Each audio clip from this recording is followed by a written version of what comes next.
Sziasztok gyerekek! Épp most néztem meg a TV2-n a Tények délutáni adását, mert az előzetesben már fölkeltette a kíváncsiságomat valami. Arról szólt a filmes tudósítás, hogy Mexikóban egy Umberto atya nevezetű katolikus pap újította a egyházi ceremóniákon, és vízipisztolyba, ugye nem a hagyományos kiöntővel vagy locsolóval locsolta a szentelt vizet a hívekkel, hanem vízipisztollyal lövöldözött, és a ruhájára pókembert meg Batman nyomtatott, hogy ezzel hozza közelebb a gyerekekhez a szentmisét, és azt mondta, hogy ez az üzenet, hogy sok a gyerek a városunkban, és közelebb kell hoznunk a szentmisét, és így tudjuk jobban megszólítani a gyerekeket. És azt mondtam, hogy édes Istenem, hova kerültem? Hát Jézusnak úgy kellett menekülnie a tömeg elől, hát hogy egy csónakba kellett szállnia a Genezáreti tavon és ellökni magát a parttól, mert akkora tömeg volt, hogy már ott vízbe szorították, vagy már agyon nyomták, hogy alig kapott levegőt.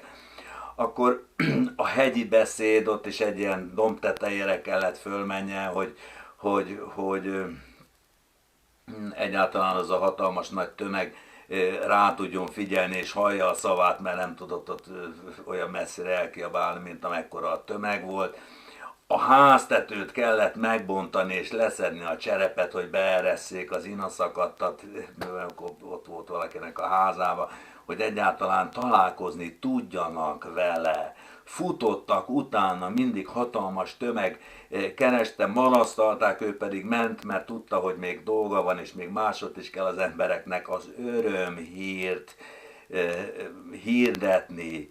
És ez itt a lényeg, örömhírt kell hirdetni. Jézus tanítása nem keserű labdacs, amit a gumicukorkába kell csomagolni, hogy a gyerekeket becsapjuk és megegyék vele. Hát hogy juthat valakinek ilyen az eszébe?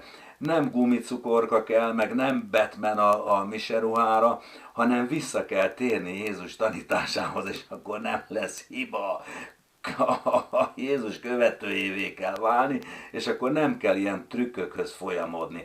Ti is voltatok már olyan étteremben, ahol egy egyszerű ruhában egy komótos asszonyság, ugye ezeket szokták ilyen Náncsi néni éttermének hívni, egyszerű ételeket, néhány egyszerű ételt, de finom és laktatós ízleteset elfogadható áron főzött, linoleum volt az asztalon, egyszerű székek voltak, de az ember azt mondja, hú, itt jól éreztem magam.